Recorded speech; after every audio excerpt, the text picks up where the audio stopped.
Kevin va voter pour la première fois, il attendait cela avec impatience, mais aujourd'hui, il déchante. Je me retrouve devant une campagne qui me laisse un peu dubitatif, où c'est les petites phrases qui sont plus importantes que le fond. Du coup, il est un peu déboussolé. J'arrive pas à me positionner, j'arrive pas à savoir qui dit quoi, qui veut quoi.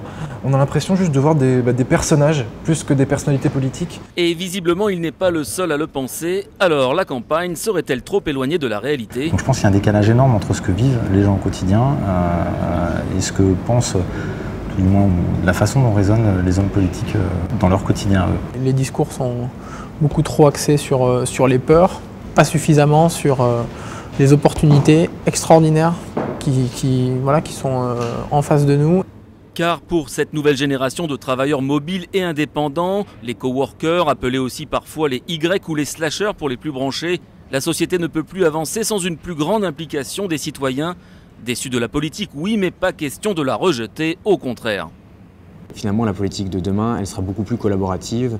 On pourrait mettre à contribution sur des suggestions de mesures pour la société. On pourra donner notre avis de manière beaucoup plus régulière.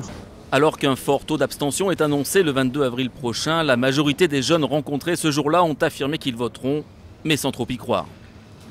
Moment de détente pour ces vétérans du plus grand marché de France. Ici, la politique ne passionne pas vraiment. D'ailleurs, pour certains, la campagne a fini par tourner le dos aux citoyens. Ce qu'il faut dire, c'est que les candidats ne s'occupent pas des gens qui ont du mal à vivre et qui ont du mal à survivre surtout. On ne parle pas des gens. On ne parle pas d'eux, mais ils vont quand même aller voter. Et ça, c'est malheureux. Aller voter, pas si sûr, car la menace d'abstention plane sur les élections qui approchent et pourrait même dépasser les 35%, des chiffres historiques. Des aveux ras-le-bol, volonté de changement, incapacité à choisir. Les raisons sont multiples. Bruno, lui, ne votera pas. Tout ce qu'ils nous promettent, ils ne pourront pas tenir déjà à la base. Ils ne sont pas dans le vif du sujet en fait. Mais je pense qu'il faudrait plus se concentrer sur l'emploi déjà pour les gens. Parce qu'il n'y a que ça. Les gens quand ils sont occupés, ils travaillent, ils sont occupés, ils ne font pas de conneries.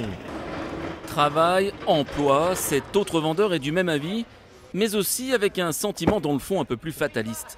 On est là pour travailler, on va travailler, c'est tout, ça ne changera rien.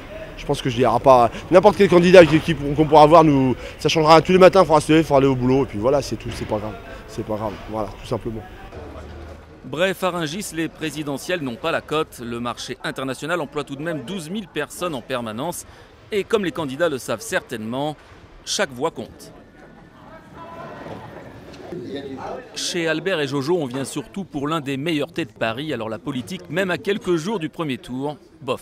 On a du mal à s'y retrouver, mais enfin bon. J'ai l'impression que c'est plutôt une bataille de figures, de qui a la plus belle gueule, plus qu'à qui a le plus beau programme. Tous les 5 ans, c'est toujours la même chose. On voit qu'ils sont motivés, ils essayent, mais bon. Motivés, mais visiblement pas convaincants. Pourtant, ils sont 10 dans la course à l'Elysée.